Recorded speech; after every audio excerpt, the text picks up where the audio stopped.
Yo, yo, yo, yo, yo, yo, yo, yo, yo, yo, yo, what it do? What it be, y'all? It's your boy, Agent A-N-T, repping the motherfucking Spell Block Agency. You know, game gang. You know, we don't play none of that shit. All that shit. Got my boy, Agent Sway. Agent Doge just left the building, but it's all good. Let's coming at y'all with another Fallout 4 commentary today, and gonna be another War on Drugs video. So let me just start by saying, for those that don't know, crack and cocaine are two different substances. You can make crack from cocaine, but you cannot make cocaine from crack. Now, we're going to look at the history of both cocaine and crack in America, and just like the other War on Drugs videos, we're going to look at how both drugs have been impacted by government legislation and how both minority and Caucasian communities have been impacted as well. So let's start with cocaine. As cocaine has been around since, the mid to late 1800s, and even before the Harrison Narcotics Act, which I've talked about before at length on my opium video, there were calls from the public to put a prohibition on cocaine for several reasons. Now, number one, there was the belief that cocaine-addicted women would and could be more susceptible to be coerced into prostitution. Now, there were also fears that children could become addicted. But those were trumped by the fear that cocaine made the black man specifically faster, stronger, and more accurate, and therefore cocaine posed a public threat. Because, and this is a fun fact, police changed their whole caliber of weapons. Like, before they carried nines, before, cocaine, and then cocaine got introduced. And they actually had this fear that 9mm could not stop cocaine, induced black people. So they upped their shit to 40 caliber bullets. So that's why cops nowadays carry 40 calibers, not to up their protection or not for any specific reason, other than the fact that they thought, they couldn't kill black people with 9mm. Cocaine addicted black people with 9mm, which is. Yeah, look it up. It's true. It's damn true. So, let's. There were also beliefs that cocaine increased productivity in workers and was seen as an alternative to caffeine, as cocaine was just as cheap, if not cheaper, than alcohol. But really, the main reasons for cocaine being criminalized had nothing to do with health concerns, and everything to do with the fact that there was this mass fear that cocaine gave black people superpowers. Now, thank God Twitter wasn't around in early 1900, or December 21st would have been Charlie Manson's wet dream of a race war. Okay, enough history, humor, I'm sorry, but, especially since there was actually, multiple race riots in the South indicted by white people living in fear of coke fiends, a.k.a. black people. Especially by 1913... most states had made coke illegal, and the Harrison Act didn't see addiction as a treatable condition. And neither did the government. So the government, in a sense, forced people who were getting morphine and cocaine at their local 7-Eleven or whatever the fuck, they were in the 1900s. And now it was illegal as fuck. So after the Jones-Miller Act of 1922, cocaine manufacturers were severely crippled legislatively speaking. And so once you crippled legislatively speaking, your shit's illegal, fam. So, you're done. You're done, son. Unless you go underground shit, but that's a, whole nother story. But in 1950s, cocaine's popularity heavily faded, probably because the whole world was making sure nothing like World War III or even nuclear war popped off. So they were just playing it safe, because when the 60s hit, oh man, America collectively said, all right, man, how fucked up can we really get? Hippie culture and the atomic era brought back social drugs like coke, weed, and booze back like they never left. And with the introduction of psychedelics, the 60s were real groovy, man. Besides Jim Crow, that is. Can't leave out that was pretty fucked up in the 60s. But other than that, it was pretty cool, man. In the 70s and 80s, cocaine took off as the disco, rock, and pop scenes were all cocaine influenced. See Rick James as an example, and Quincy Jones of the 80s. Now in the 80s, now we getting into the good shit. I'm gonna need to respark this for this, because in the 80s, crack was introduced. to the inner cities of California and New York, both, hub cities. You feel me? So, with cocaine being so cheap, dealers started selling crack to make up for profits. Now, who was the first person to sprinkle some baking soda on some coke and whip up some soft to hard? I don't think there's really any recorded history or anything like that. I've scoured the internet searching for that answer, and I didn't come up with a name. If you look up the Iran-Contra scandal, around the same time the CIA was making connections with cocaine dealers and smugglers in Nicaragua, crack started popping up in impoverished, mostly black or minority-populated areas. What's the Iran-Contra scandal? Boy, that's a whole nother video. I'll get to that in Histories, Mysteries, and Conspiracies and all that, but... long story short, Reagan wanted to go to war with Iran. Congress said no. Reagan, instead of listening to Congress, bought hella coke from these rebels in Nicaragua, called the Contras. Alien Wars, anyone? Anyway, but they would buy cocaine from Nicaragua, distribute the cocaine to guys like Freeway Rick Ross, a.k.a. the real Rose. But the dealer would then cook the coke and then keep profits and re-up, and then he would re-up the Contra. With the re-up money, the Contras would take that money and give the weapons to the government, who would then give the weapon to Iran. Yes, to Iran. So there's a lot of... It's basically laundering... It's like a three-way. It's laundering money. It's laundering drug money. It's getting... Yeah, and getting weapons that you can't get to somewhere illegally. Well, I mean, Congress told Reagan no. They said, you want to go to war with these motherfuckers? No. Reagan was like, well, I'm going to go anyways. Which is... I mean, American Dad did a whole musical number on it. Very well, too, kind of. No, they really did. They did it very well. Ollie West? Ollie North. Oh, some kind of direction. Yeah, you was on there. You was almost... I can't read. 25. I can't read, people. You had four options. You was like, he's like, oh, it's a direction. What side? Is it Ollie West? It's gotta be. It's Ollie South. No, but no, Ollie North and Reagan definitely committed treason, that whole thing. But I'll get to that, like I said, in another video. Again, though, it's unclear the exact origins of crack. But if I had to speculate, since there wasn't a Nicaraguan crack epidemic or a crack epidemic anywhere prior to this whole era, one of two things is true. Either an average drug dealer just decided baking soda was the missing ingredient, or somehow got, baking soda in his Coke while cooking, or, I don't know what, got the peanut butter and the chocolate or voila kind of deal. I don't know how they did this, but, or number two, that shit was made by CIA scientists who knew adding sodium chloride to cocaine turns the soft into hard. And like a chemist would. You feel me? So who's out here doing chemistry? They don't. Ghettos? Have you seen Have you seen the schools, bro? The teachers don't even want to work there. Anyway, I shouldn't have said that. Anyway, crack had a major run in the 80s, 90s. No, but I've seen Abbott Elementary. Don't play me. Crack had a major run in the 80s and 90s, and when Reagan and Ollie North and the whole Iran-Contra scandal came out, nobody served any hard time. And even though Reagan and North committed treason, North served time and got pardoned. Reagan got off scot-free. Meanwhile, the black community was devastated with drug-related crimes, more organized crime, which led to untold numbers of overdoses, drug-related arrests. I mean, there were murders over drugs, drug territory, everything was drugs.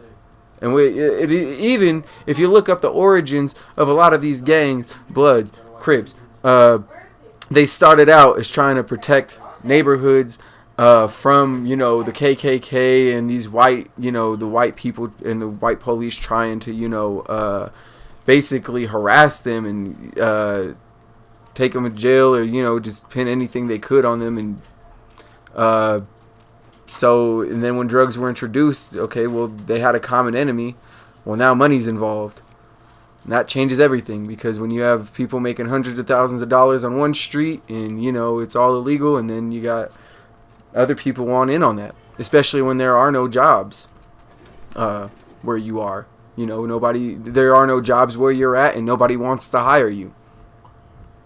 So there's all that to go into that. But crack had a major run, like I said, in the 80s and 90s, and fuck Ronald Reagan. He's the devil and all that. But with that being said, it's crazy how America spends all this money on keeping drugs out of America. Meanwhile, spending money on wars and selling drugs to support those wars. And then had the gall to imprison those same people whose communities they destroyed at a rate significantly higher than any other race. Y'all know For the same. For literally the same exact thing they did. Yeah. But they was doing it for survival. That's literally Yeah. That was their best opportunity they had. Yeah. And they paid the price. Crazy. Meanwhile, the upper class, which during this time was mostly white, you know, they got to have the little spoons around their neck, do a little toot while grooving to the Bee Gees, and to this day, they'll sit there and say, well, I struggle in life too, so how am I privileged? It's because of shit like that. Now, you gotta stop indulging these trolls with shit like that, because literally at the same exact time during the 80s, you know, they was doing, you know, Hella Blow, Hella Yay. They made Scarface, the movie. And they, like I said, they was rolling around with little spoons around their neck and all this, and it was all the big rage and music, songs, popular songs about it. Meanwhile, the whole crack epidemic in Harlem was going on, you know, shit in the Oakland and California and big cities like that. Completely oblivious. Not really. You'd have to be oblivious to not notice it. But to sit there and say, oh, how is I privileged, or how is it one race privileged? It's that shit right there. When one thing is more acceptable than another race, and they're doing the exact same thing. I'm getting criminalized for doing the exact same thing as everybody else. That's privilege. the vilification. Yeah, when one race or a certain group of people is being criminalized for something that is, you know, everybody else is doing, or that a bigger group of people is making money on, like that, you know, that's the whole war on drugs pretty much. If you haven't been watching the videos, oh my god, got his shit splacked. But I've been watching. You better get close to just they be having you just on the rope, and you just be like, yeah, oh step yeah, back on you. yo, yeah, bro, I be going crazy. But yeah, I mean, the whole, if y'all haven't been watching, this is probably going to be one of my last videos I do on this. If not, I probably got maybe one or two more.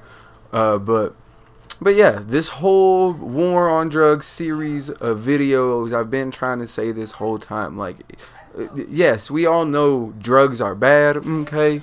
But there's been every other group, like Asians with the opium, Italians with alcohol, and especially Native Americans with the alcohol, and I mean, again, with the opium, you had Frank Lucas, and you know, guys like that. Him and Nicky Barnes had opium empires before crack was even a thing, and those guys were making money hand over fist. Meanwhile, the government is literally supplying the soldiers the same shit, the exact same shit.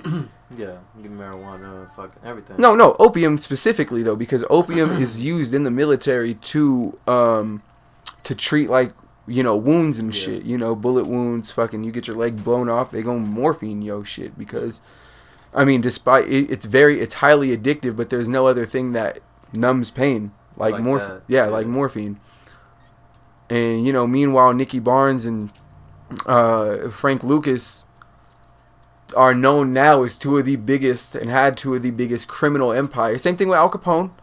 Al Capone is to this day still labeled as a criminal. Now, did they do criminal things? And we even talked about this before. They did hella criminal things, but they didn't do anything different than other, like, corporations, that big companies do.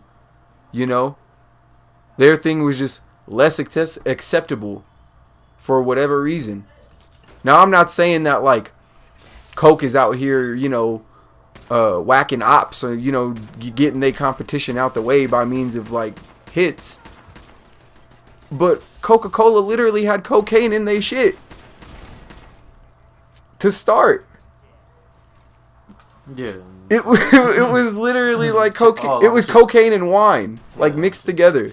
I'm gonna just change up the recipe. No. And they're a $1 billion industry today. Yeah. They got. Yeah. You see all these liquor stores? Al Capone was basically doing that. But yeah, I just think this whole. If you haven't realized by now that this whole war on drugs has been a sham, and it's a money grab to keep certain minorities or groups of people down. Meanwhile, these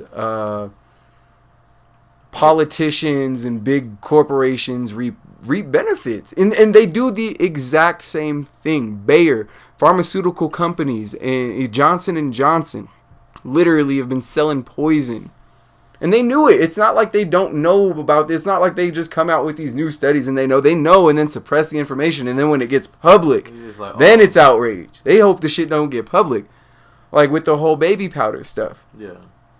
And they still sell it in the Philippines. They just can't sell it in America. They are literally still selling it in the Philippines. Same things, yeah. Same exact thing. You're selling drugs. Like, same thing with like how they spend millions of dollars on they want the border controlled because they want to stop the inflow of drugs. Well, how about we stop selling drugs not drugs, but guns to the cartels? Yeah, how about we just stop doing business with the fucking bad people? Because Mexico is literally, like, we always talk about how it's a poor country. It's not one of the wealthiest countries out there, yet they can afford these military guns. How are they getting, military guns? Well, they got drugs. The drugs are getting to America somehow. Like, gun laws and all that shit and drug laws aren't going to stop people. It's capitalism at its finest. You see a market and you exploit it. Point blank, period. But that's pretty much all the time I got on this. Sorry for all the interruptions, y'all, and all that. But yeah, the whole war on drugs has been ridiculous. It's been a waste of money. It's been a waste of taxpayer money that we've been paying for decades upon decades.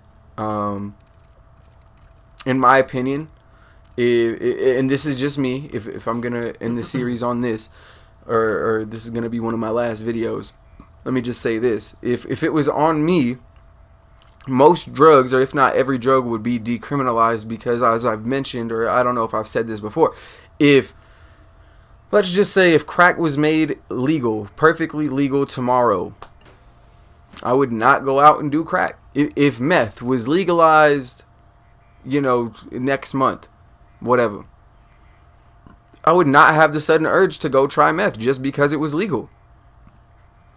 Because I know what it does or what it can do. I know, or I can understand the effects of it. We get taught that in school. You see it on commercials. Sometimes that entices people. Some people be chasing a high. Hey, good. More power to you. My sins are no better than anybody else's. You feel me?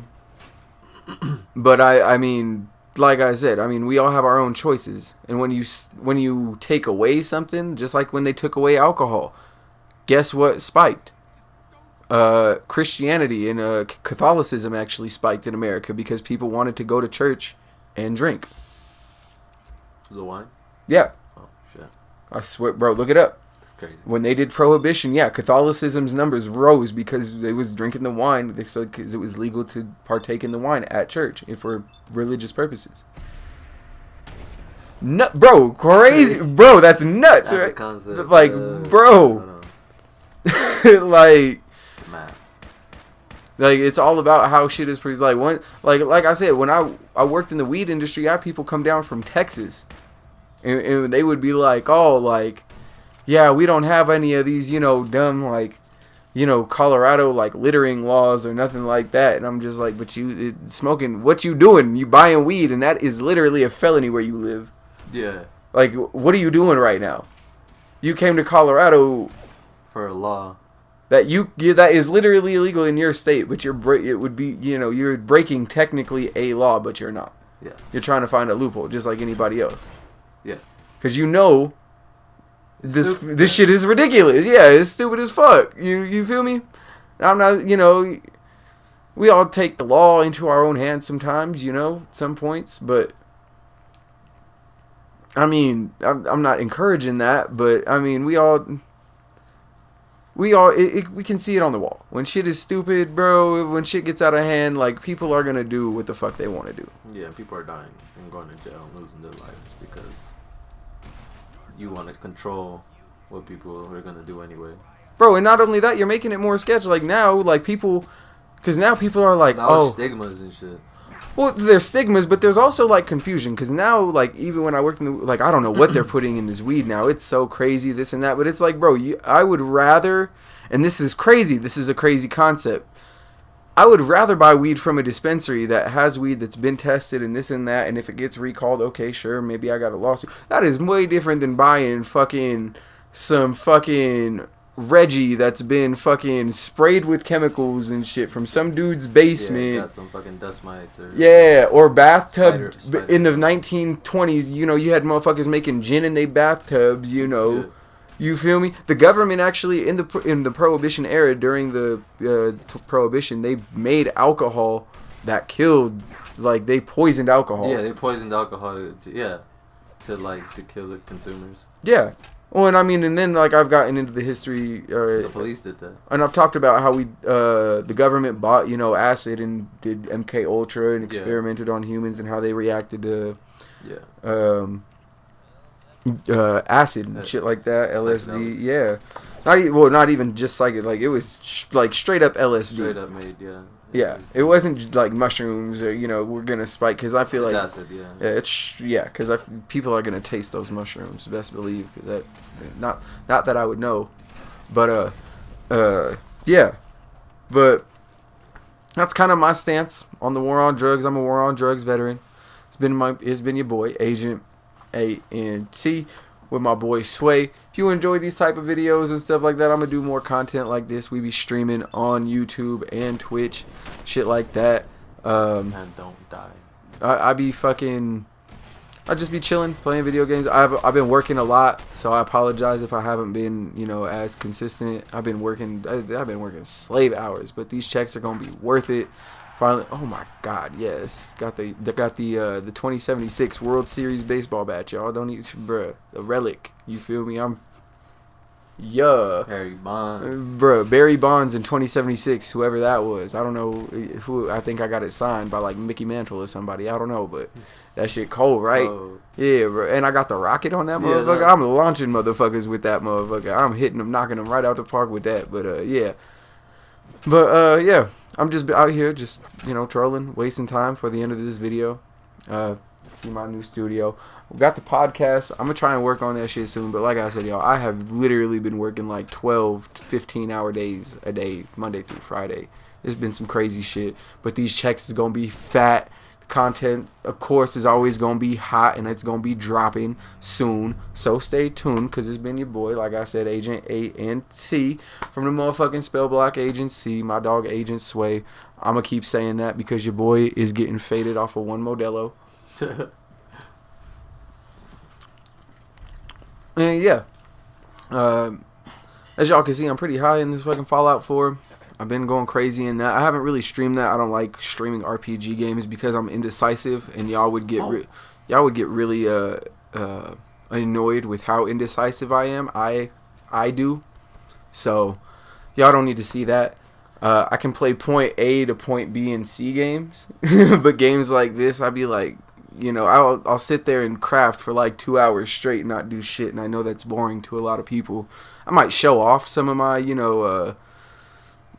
settlements one day or something, but I felt like, chopping up content like this would probably be more digestible and shit like that, showing the highlights of my adventures in the wasteland and stuff like that. And just wait, because I'm getting my PS3 fixed, and I'm getting I need to get my other PS4 fixed, and this one's kind of going out. I need to see what's up with that. But once all that shit happens, I'm getting a PS5. I got big plans. and all that for this year. PS5 should be by the end of this year, but I'm copying at least a t-shirt press and a new camera and microphones first. I'm really going to try and make some of the increase my content quality. You know, is this quality or quantity? You know, Queens dealer on a hollow street trying to tell me about a dope run. Bitch, I'm Chinatown opium. You feel me? Shout out Loaded Lux for all that. But